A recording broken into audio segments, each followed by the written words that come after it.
Pessoal, o programa O Grande Debate de ontem foi sensacional. O Caio Coppola estava inspirado e no final do programa desmascarou toda a manipulação da fala do Cardozão. O Cardozão, que é aquele que defendeu a Dilma no impeachment, né? Petistão, roxo, fanático, lulista fanático. E ele, durante a fala dele, ficou claro que ele estava manipulando, né, ali para tentar enganar as pessoas. E o Caio Coppola no final desmascarou toda a manipulação do Cardozão.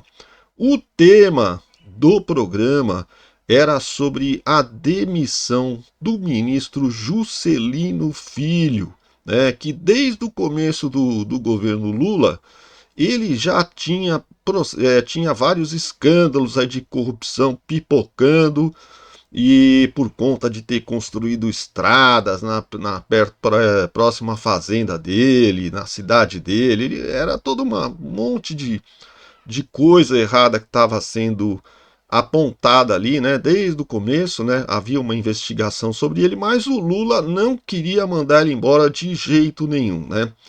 Precisou que o Ministério Público fizesse uma denúncia para que aí o Lula resolvesse mandá-lo embora. A gente não sabe se ele foi mandado embora pelo Lula ou se ele pediu demissão. Ele está dizendo que pediu demissão, mas acho que é para não ficar mal, porque na verdade parece que o Lula ligou para ele e pediu para que ele saísse, né?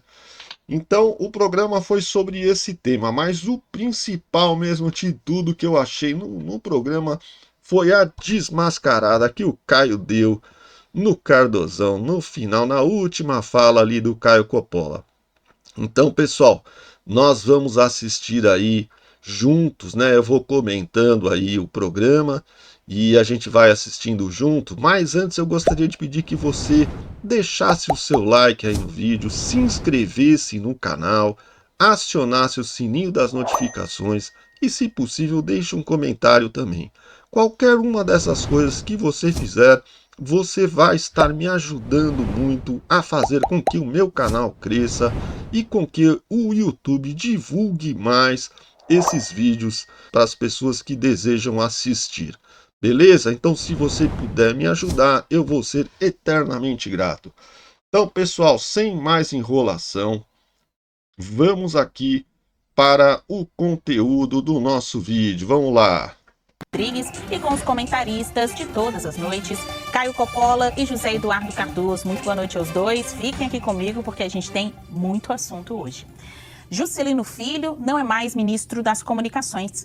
A decisão veio após Juscelino ser denunciado pela Procuradoria-Geral da República por participação em um suposto esquema de desvio de emendas parlamentares, quando ele era deputado federal. No ano passado, quando Juscelino foi indiciado pela Polícia Federal, no mesmo caso, o presidente Lula disse que se o processo avançasse, o ministro seria removido do cargo. O indiciamento da PF já havia apontado que Juscelino teria cometido crimes como corrupção passiva, lavagem de dinheiro e organização criminosa. Na carta em que comunica a demissão, Juscelino Filho escreve que pede para sair como gesto de respeito ao governo e ao povo brasileiro. Ele diz ainda que precisa se dedicar à defesa dele, lá no Supremo Tribunal Federal, pois sabe que a verdade há de prevalecer. E conclui dizendo que as acusações são infundadas.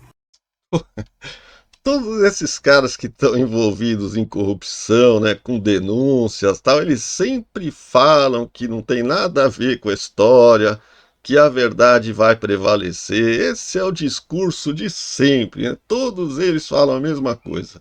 Então vamos agora ao debate, começando pelo José Eduardo Cardoso. Muito boa noite aos dois, mais uma vez. Mais um ministro fora daquela clássica foto de início de governo em que o presidente traz seu primeiro escalão e diz: estes são os meus caras, olha só, quem representa o governo. Antes mesmo de acabar nesta segunda metade de governo Lula, você tem um ministro a menos, mais uma baixa nesse quadro ministerial. Cardoso, a demissão desse ministro, que representa União Brasil na divisão aqui da Esplanada retomada dos ministérios fragiliza ainda mais o governo Lula? Boa noite. Olá, Brasília. Olá, Caio. Olha, se nós olharmos a história da vida política brasileira e dos governos, nós veremos que dificilmente, ou quase que nunca, um governo começa com os ministros que terminam. Há mudança por razões administrativas, há razões por conveniências políticas e há mudanças por situações como essa que atingiram o atual ministro que sai. Vamos lembrar, por exemplo, fazer a comparação imediata com o governo anterior de Jair Bolsonaro. Nós tivemos 4 ministros da educação, sendo que um deles foi afastado por uma denúncia gravíssima de corrupção, e que evidentemente foi indiciado pela Polícia Federal e, salvo meu juízo, depois acabou sendo preso. Incrível que eles nunca entram no mérito do que está acontecendo agora, né? O Cardozão, ele usa vários artifícios, né, para fugir, mudar o tema do debate para outro lado. Então você vê, quem está sendo acusado agora é o ministro do Lula, mas ele já vai lá para trás dizer que o Bolsonaro também teve ministro. O que isso tem a ver com a história? Não importa, o governo do Bolsonaro já acabou, não existe mais. O que importa é esse problema agora, mas não, ele vai tentar jogar para trás para tentar manipular. Até injusto. Tivemos o caso lá no começo do governo Bolsonaro, do senhor Marcelo Antônio, se não falo a memória, que era ministro do Turismo, que estava envolvido também em situações de desvio de verbas de candidaturas laranjas. Depois tivemos aquela denúncia pesada também contra o ministro do Meio Ambiente, né, que acabou sendo envolvido numa acusação pesada da Polícia Federal de que tinha envolvimento com os madeireiros. Isto, infelizmente, é da vida política tradicional. Não é uma característica agora de um fato que acontece. Também no governo Dilma aconteceu, também no governo Michel aconteceu. Ele está tentando normalizar a situação, dizendo que acontece em todos os governos, então não tem importância nenhuma, é uma coisa normal. Mas não deveria ser normal, isso deveria ser um absurdo, né? Não tem sentido normalizar a corrupção no Brasil. O que ele está fazendo é tentar normalizar a corrupção no Brasil. Olha que absurdo. Também no governo Fernando Henrique aconteceu. Ou seja, em todos os governos você tem situações de troca de ministros. Temos mais uma situação em que Lula prudentemente falou que aguardaria o desfecho do inquérito. Isso tradicionalmente também é próprio dos governos, né? Você aguarda o desfecho do inquérito. Quando a PGR denunciou, reconhecendo que aqueles indícios tinham a possibilidade de instaurar uma ação penal, evidentemente o próprio ministro, em entendimento com o presidente, optou por sair do governo. Uma postura sensata da parte do ministro, que espero consiga demonstrar a sua inocência nessa ação criminal. E a partir daí nós temos uma nova realidade que se constrói. O ministro não teve nada de sensato, ele ficou até o final tentando sugar o osso até o final, porque ele não queria sair de jeito nenhum. É desde o começo do governo que ele está sofrendo essas acusações, esse inquérito, né?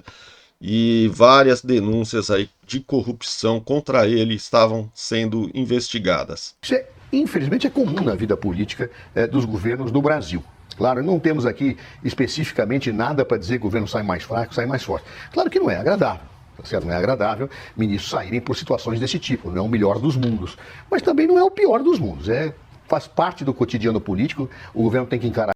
Normalizando de novo a corrupção, olha aí, faz parte do cotidiano político, não deveria fazer, o Cardozão. Isso com normalidade, as pessoas têm que ler isso com normalidade, como tantas vezes nós lemos nos governos anteriores.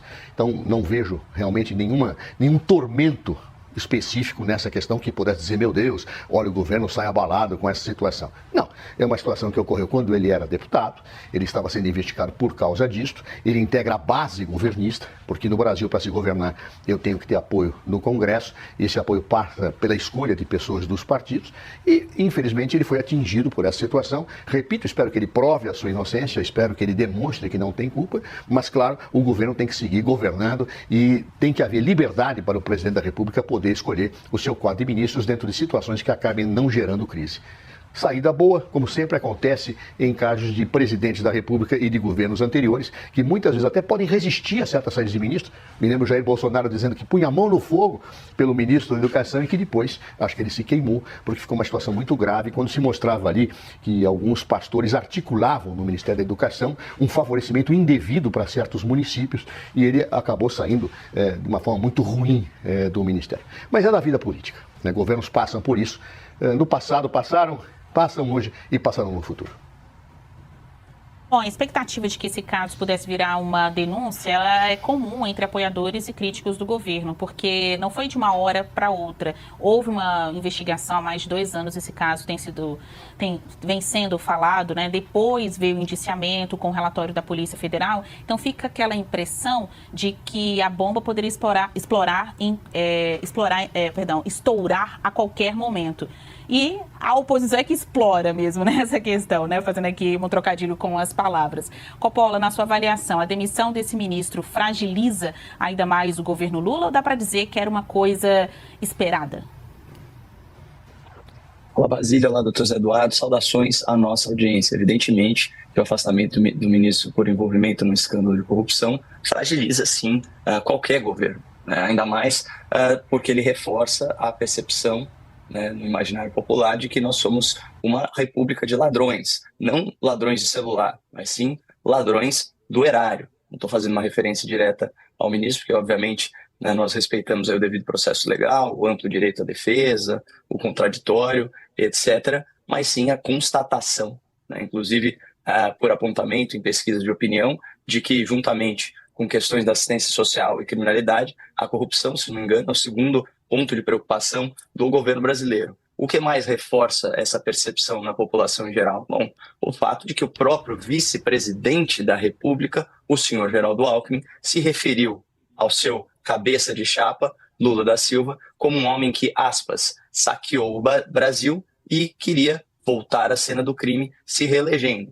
A gente sabe muito bem como terminou essa história. Passou o tempo e ele se tornou vice-presidente desse senhor que supostamente queria ser reconduzido à cena do crime. Da mesma forma, nós temos hoje uma ministra do Planejamento, a senhora Simone Tebet, que falou com todas as letras, se não me engano, numa entrevista no Roda Viva, que o Lula era o arquiteto do Petrolão, que, como nós sabemos, é o maior escândalo de corrupção que tem notícia, eu acredito que no mundo, inclusive, não apenas no Brasil. Importante pontuar.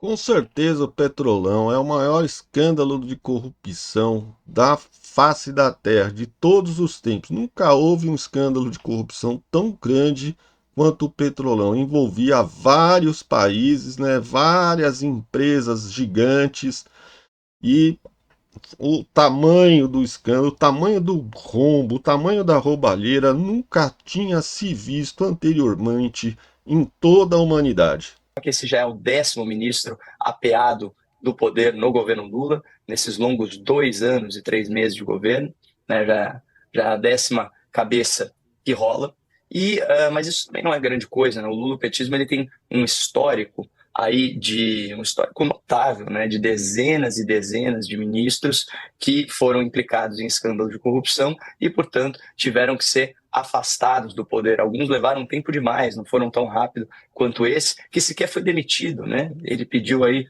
a sua própria exoneração. Outro aspecto, interessante que eu acho que vale a pena pontuar, é o fato de que a denúncia tem a ver com o tal orçamento, o que era conhecido como orçamento secreto, aí depois as emendas parlamentares, emendas PIX, esse tipo de coisa. Eu lembro que o Lula, na campanha de 2022, falou que essa era a maior fonte de corrupção no país. Tão logo ele se tornou presidente da República, segundo a apuração da própria CNN Brasil, ele mais que dobrou o empenho de emendas parlamentares. E não só isso, as emendas PIX, aquelas com rastreabilidade mais complexa, que inclusive foram duramente criticadas e, de certa forma, até coibidas pelo Supremo Tribunal Federal, essas o governo Lula aumentou mais de 500%. 500% Lula aumentou as emendas PIX, né? Olha a manipulação que ele está fazendo com o Congresso, né? Para conseguir aprovar ali as suas pautas no Congresso, ele aumentou em 500% as emendas PIX, ou seja, ele está derramando uma grana violenta para os deputados como uma forma de chantagear ali os deputados para que eles votem a seu favor, né? É o novo mensalão, né? Agora o mensalão ele foi institucionalizado, essa aqui é a verdade. O que vale a pena falar de tudo isso? Quando a gente pega aqui o histórico de manifestações, vejam só, 28 de fevereiro, STF né, que deveria estar, obviamente, guardando a Constituição e tomando decisões probas, mas não, está comentando o noticiário político do Brasil. STF vê como positivo Gleisi Hoffmann no Ministério das Emendas. Falaram isso antes dela assumir. Só para fechar aqui, Brasília. O presidente do PT é alinhado a Dino, Flávio Dino, óbvio, né? Eram companheiros, eram partidários, e Lula, descumprindo campanha, colocou ele no STF. Alinhada a Dino em críticas à falta de transparência ao volume de recursos. Aí vejam só o que ela falou. No ano passado, em entrevista ao jornal O Globo, Gleisi disse considerar um ultraje os 53 bilhões que haviam sido aprovados pelo Congresso Nacional em emendas para 2024. Ela disse o seguinte: eu não sou contra as emendas, mas elas não podem substituir o papel do governo. Passa o tempo, Basília. Dona Gleisi aqui. Governo acerta pagamento de 6,8 bilhões em emendas para garantir a aprovação do orçamento. Acordo foi fechado em reunião com quem? Ministra Gleisi Hoffmann, com Hugo Mota e Davi Alcolumbre, a fonte da maior corrupção do país. E aí, só para fechar, porque é engraçado, Basília, lembra que ela tinha reclamado 53 bilhões? Olha essa manchete aqui do Valor Econômico de 20 de março. Orçamento de 2025 prevê 61,7 bilhões para emendas parlamentares. Verba foi turbinada após acordo entre Gleisi e presidentes da Câmara e do Senado. Então, essas críticas aí a orçamento secreto, emenda PIX, emenda parlamentar, vindo da boca de petista, não passa de encenação. No poder, eles turbinam essas verbas e, nas palavras do próprio Lula, essa é a maior fonte de corrupção no país. Olha, equilibrando aqui o tempo, Cardoso, você vai ter o mesmo tempo para poder também discorrer, responder a essa segunda etapa do nosso programa. Vale destacar, meus caros, que a denúncia feita pela Procuradoria-Geral da República tem como base uma investigação da Polícia Federal, que, como disse o Coppola, aponta para desvio de recursos via emenda parlamentar para pagamento de obras de pavimentação que teriam sido... É uma estrada que foi feita próxima à fazenda do Juscelino Filho, ou da família dele, fazenda da família dele, e ele mandou asfaltar a estrada toda lá, deixou a estrada uma maravilha, né? Estrada de primeiro mundo para servir a fazendinha dele. fechadas, né? Ou seja, essas obras na prática não teriam sido feitas, mas teriam sido prometidas ali por uma empresa de fachada. São as obras da Codevasf, né? Não, tem dois casos, não é uma coisa só, ele está envolvido em várias coisas. Isso que eu falei é verdade também. Diz que foi construída uma estrada que beneficia a fazenda dele. Depois eu vou mostrar o post. O ministro, que representa vários outros integrantes do seu partido União Brasil, teve apoio até o último momento, já que a gente está falando da Companhia dos Vales de São Francisco e do Parnaíba, então tem muitos políticos ali do Nordeste brasileiro que estão de olho nessa investigação. Cardoso, agora o seu tempo. A pergunta é, esse anúncio de demissão, partindo do Juscelino Filho, nesse ápice do caso, vem no momento certo?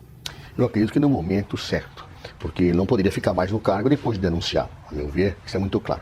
Mas eu queria pensar algumas coisas, porque é muito importante nós refletirmos sobre a dinâmica política.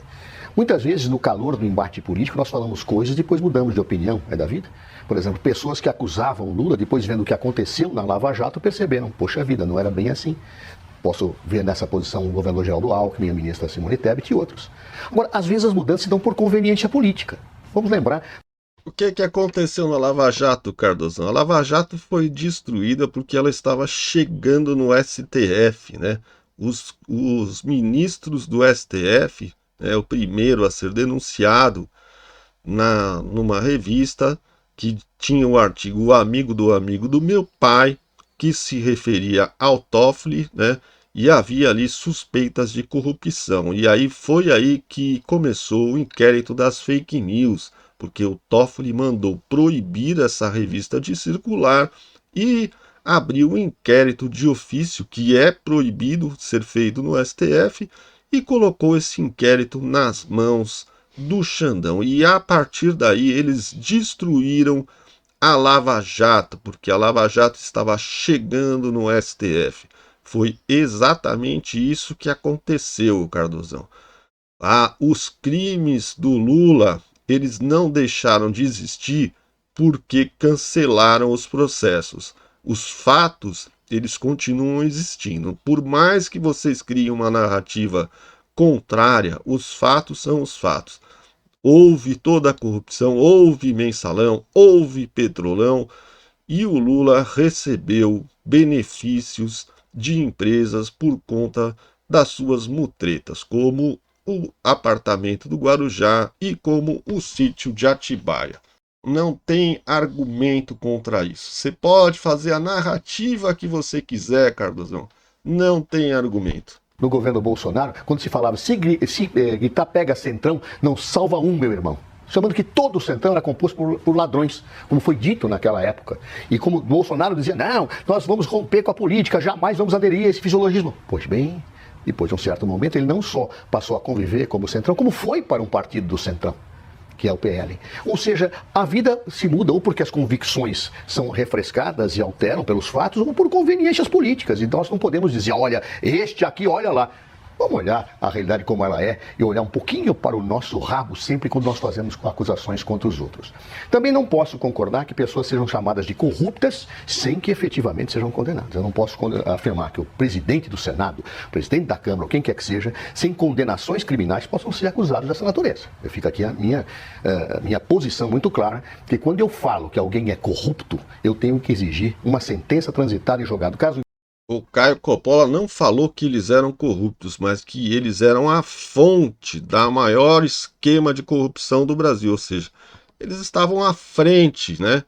Eles são quem comandam essas emendas, né? Eles são quem propiciam aos deputados e aos senadores essas emendas PICs, essas emendas parlamentares aí que o Lula distribui. Ao contrário, eu tenho que respeitar a imagem desta pessoa, o cargo que ela ocupa e, evidentemente, buscar ter posições críticas. Crítica de criticar, olha, aquele caso é suspeito, olha, aquele caso lá tem que ser investigado, olha, eu acho que tem provas, mas essas afirmações que tangenciam a dimensão injuriosa da situação da honra das pessoas, eu acho que nós temos que tomar muito cuidado. Eu, pelo menos, procuro ter o máximo cuidado disso. Na minha vida política, sempre tomei, inclusive com os adversários mais contumazes. Ou seja, não se atinge a honra de pessoas sem que efetivamente o Estado de Direito tenha demonstrado algum tipo de situação dessa natureza. No mais, de ministros atingidos por situações desse tipo, repito, aconteceu, vão acontecer, acontecerão. Isto é inexorável, é a vida política, infelizmente é assim. A questão que me veio na cabeça agora, né? Será que político corrupto tem honra? Ele falou aí que não pode atingir a honra dos políticos corruptos.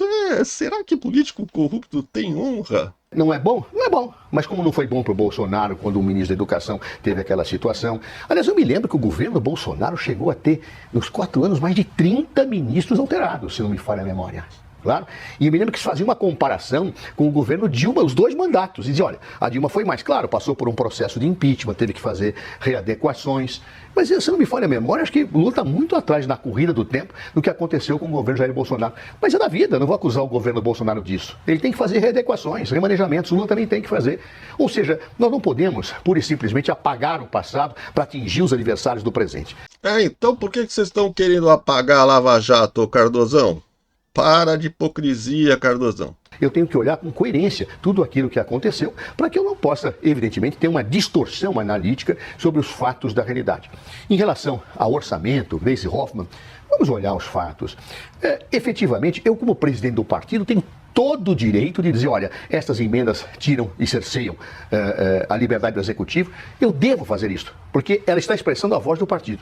Mas quando se governa, né, já Max Weber fazia aquela distinção da ética da responsabilidade. Quem governa tem que ter maioria. E no Brasil, pelo sistema político, tem que haver essa negociação de emendas. Infelizmente, se eu pudesse apagar isso, eu apagava. Mas nenhum governo consegue apagar. O do Lula não apaga, o do Bolsonaro não apagou, e o do futuro não apagará. Ou seja, quando eu estou no governo, eu tenho que submeter à ética da responsabilidade, não da ética das convicções. Cito Max Weber. Agora, quando eu estou num partido, eu posso me dar o direito de ter a minha ética da convicção. Eu, por exemplo, sou radicalmente contra essas emendas. Mas se eu tivesse um posto de governo, eu teria que negociar para poder governar. Em matéria da CNN Brasil, mostrando que Bolsonaro é um dos presidentes desde a redemocratização que mais mudaram aí seus ministros, só apoiando aqui em fatos a sua informação. Essa Basília Rodrigues, ela sempre puxa pro lado dos esquerdistas. Ela tá agora aí, ó, apoiando o discurso do Cardozão, né? trazendo ali fatos, né, que ela não deveria fazer. Ela devia deixar eles falarem, cada um que se vire com seus argumentos. Ela não deveria interferir nem trazer fatos para apoiar um dos palestrantes, um dos convidados aí. 2020 foram 14 alterações, em 2022, o último ano de governo, já tinham sido quase 30. Coppola, eu quero saber também de você se essa demissão, tanto para o Juscelino quanto para o governo, vem no momento certo. E eu acrescento com uma informação via defesa do agora ex-ministro de Comunicações, que tanto os advogados quanto o próprio político acreditam numa reversão de rumos no Supremo Tribunal Federal. É lógico que eles acreditam numa reversão. Vai cair no Supremo Tribunal Federal. O cara é amiguinho do Lula. Gente do céu, vocês acham que vai acontecer o quê? Vão liberar o cara, não vai acontecer nada, vai virar pizza. Acham que essa denúncia feita pela PGR não será aceita pelo STF. Você acha que mesmo assim valeu a pena se demitir neste momento? É um critério objetivo, né? Uma vez que a autoridade pública é denunciada pela Procuradoria, como aquela ideia de que a presunção de inocência é um todo monolítico, né? E que existe uma dicotomia, ou a pessoa é totalmente inocente ou totalmente culpada, isso é uma falácia, é natural que, uma vez que haja indícios de autoria e de materialidade, você afaste ele, porque ele está ocupando cargo público. Isso é a coisa mais natural do mundo. Agora, alguns pontos, né? Em primeiro lugar, Basílio, eu fiquei muito curioso para ver se de repente a CNN ou algum outro veículo de imprensa teria a quantidade de ministros que foi afastado ou trocado do governo Bolsonaro por motivo de corrupção e fizesse a comparação com o lulopetismo. Também queria restabelecer a verdade dos fatos. Primeiro, em relação a mim, pareceu que houve uma insinuação que eu chamei alguém indevidamente de corrupto. Não lembro de ter feito isso. Né? Não ofendi, não atingi a honra de ninguém. Eu também me policio bastante em relação ao que eu falo. Outra coisa, a senhora Simone Tebet falou que Lula da Silva foi arquiteto do Petrolão no curso da campanha presidencial de 2022, na qual ela concorria contra o próprio Lula. Portanto, era o que ela já realmente achava. De novo, são coisas da política. Agora eu queria chamar a atenção na argumentação do meu estimado debatedor, que é um grande orador, para 3 tipos de falácia que ele praticou. Primeira, Aí, pessoal, agora ele vai desmascarar o discurso do Cardozão. Passa da inversão do acidente, você tomar a exceção como regra. O governo Bolsonaro se destacou justamente por ser um governo com pouquíssimos casos de malversação das verbas públicas. Pelo contrário, inclusive o governo que tornou superavitárias as estatais, os portos, né? E olha só o que está acontecendo, os fundos de pensão, olha só o que está acontecendo agora no governo Lula. Olha o que está acontecendo nos Correios, cara. As transportadoras estão parando de entregar por falta de pagamento, né? As transportadoras que estão prestando serviço para os Correios estão parando de entregar porque o Correio não tem dinheiro para pagar. E agora até a assistência médica dos funcionários dos Correios parece que está sendo cortada por falta de pagamento. Isso em meio a escândalo de corrupção. Então, não vamos tirar a exceção pela regra. Né? Se é para falar de um governo essencialmente corrupto, a gente vai falar dos governos do PT, que tiveram dezenas de ministros afastados por esse motivo, e os grandes escândalos de corrupção na nação, com destaque para Mensalão e Petrolão, e eram escândalos na casa bilionária. Outra coisa também, outra falácia, falsa equivalência, comparar um tráfico de influência, supostamente, que ainda não está nem transitado em julgado, com Mensalão e Petrolão, não faz o menor sentido. São coisas absolutamente desproporcionais. Um é na casa de bilhões, e a gente fala de dezenas de bilhões, o outro é um esquema que, obviamente, merece todo o nosso... A cara do Cardozão mexendo para lá e para cá, mexendo para lá e para cá, nervosinho, porque está vendo, está percebendo que está sendo desmascarado pelo Caio Coppola. Repúdio, mas não pode ser colocado na mesma balança. E aí, finalmente, o duplo padrão, né? Que é tratar coisas similares de forma absolutamente distinta. Né? Então, obviamente, quando você tem casos de corrupção, aí no governo Lula é da política, no governo Bolsonaro é gravíssimo. Mas, enfim, só para desenhar aí para a nossa audiência entender o que se passa aí na ciência da retórica. Pois é, pessoal, é isso aí, né? Então, a gente vê que realmente esse pessoal só quer manipular o discurso, né? O Cardozão aí sempre, ele é muito eloquente, ele é um cara bem preparado, ele sabe discursar e ele sabe usar certos tipos de argumentação que são para manipular as ideias das pessoas, né? Então ele usa essas falácias, né, que fazem parecer que a coisa é diferente do que na verdade é. Mas eu fiquei bastante impressionado aí com as falas dele, tornando normal a corrupção, como se fosse a coisa mais normal do mundo. Ah, aconteceu aqui, aconteceu ali, ah, então é tudo normal, isso acontece mesmo. Não, não é que não é para acontecer, né?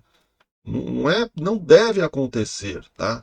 E as pessoas estão perdendo justamente essa coisa de se indignar, é porque é tanta corrupção, é tanta bandalheira, que todo mundo está achando já normal os escândalos de corrupção, né? Não deveriam ser. Isso deveria ser motivo para, sabe, causar um grande estrondo no país, né? Sabe, um escândalo de corrupção dentro do governo não deveria nunca acontecer, né? E então é isso aí, né? O Cardozão ele tenta normalizar, né? Mas quando era o Bolsonaro que estava no governo, né? Quando era o governo anterior, ou quando era o Michel Temer que estava no governo, ou quando era o PSDB que estava no governo, aí eles desciam a lenha, né? Qualquer coisa que acontecia, eles desciam a lenha, criticavam, falavam pra caramba, tal. Só que agora é tudo normal, acontece em todos os governos, né? Ah, sempre aconteceu e vai continuar acontecendo. Peraí, né? Ninguém é idiota, né, Cardozão? Então é isso aí, pessoal. Eu espero que vocês tenham gostado do vídeo aí. Se vocês gostaram, deixe o seu like, se inscreva no canal, tá? E aciona o sininho das notificações, porque eu espero sinceramente encontrar com você no próximo vídeo, beleza? E deixe o seu comentário aí, o que você achou desse grande debate, o que você está achando dessa história do Juscelino Filho? Será que realmente ele cometeu corrupção, não cometeu?